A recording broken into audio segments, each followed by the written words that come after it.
Hambal nila, hindi ka pa daw nakapunta ng Iloilo kapag hindi ka pa nakatilaw sang ila nila ga dito. Dahil sa sobrang tagal na nila dito at puwerte ka kampiyon ng ila timplada, ginabalik-balikan sila sa mga tao. Pati si Elias TV nakatukib. Kaya sabi ko, parang kami na lang ang hindi nakatukib dito, ha? Kaya pinuntahan ko kag in-vlog ini, para nga ma-share ko din pala sa inyo, ha? Ang sabor gid sang ila diri guys nga nila aga, puwerte ka kampiyon. Dugangan pa sing ila dinuguan. Kagang ila naga-crispy nga lechon kawali.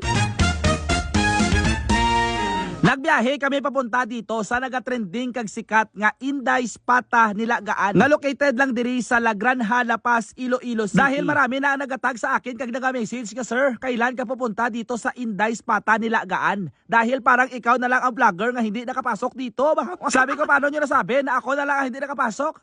Dito pala yung mga picture sa mga vlogger nga nagkanto dito. Do ako ginang man ang wala ka kanto diri. Biruin mo dati, nag-start lang sila guys sa isa ka simple nga karinderya. Arab lang karinderya nga sa kilid kalsada lang sa sagwa sang ila balay. Pero tungod gin seryoso kag gin panamit-namit gid nilang timplada sang ila nga nilaga. Ang ila nga balay wala na, nahimo na nga karinderya tanan. So except sa mga lutong bahay na pwede mong pagpilian diri guys, amo gid ini ang pinaka ginabalik-balikan sang ila diri mga customer. Yung kanilang pata nilaga na punong-puno ng sahog, may ara unod sang baka, mga kasudlan nga nagapananam kag ang mahumok nga panit sang baka. Pero ang pinakasikreto, ang sapay bag-o bubuan sa mainit-init nga sabaw ni Inday. And since 24 hours sila diri guys nga nag-ooperate, wala huntat nga paglaga sa mga karne, kasudlan, tambok sang baka diri sa ila guys sa kaldero kag tanawang sabaw. Puwerte naging kalapuyot kag puwerte ka saburoso. And since ginadayo na gid sila diri guys ang ila mga customer, maghalin pa sa iban kag malayo nga mga lugar. Ila gid dayon na isipan nga mag-extend sang ila nga branch dira sa tabok sang CPU. Yes, may ara na guys, Inday Pata Nilagaan sa tabok sang CPU dira sa Haro, Iloilo. Parang ila nga mga customer nga naghalin pa sa mga Pabia, San Miguel, Cabatuan, hindi na guys malayuan sang ila ginakantunan. So napadugang kami diri guys ang ila Valenciana, ang ila dinuguan kag Areo, ang ila lechon kawali. Kag ang isa gid guys sa nagapanamit diri sang ila nilaga, Areo, bubuan mo sang ila chili sauce nga puwerte ka kampiyon. Tanawa bala nan, nagakatas-katas ba? Diyos mío. Paglamon mo diri guys, lumok-lumok sang iya nga unod kag manamit ang iya nga pagkakahang. Sa iya nga sabaw pa lang, malalasahan mo na talaga guys ang lahat-lahat ng sabor nga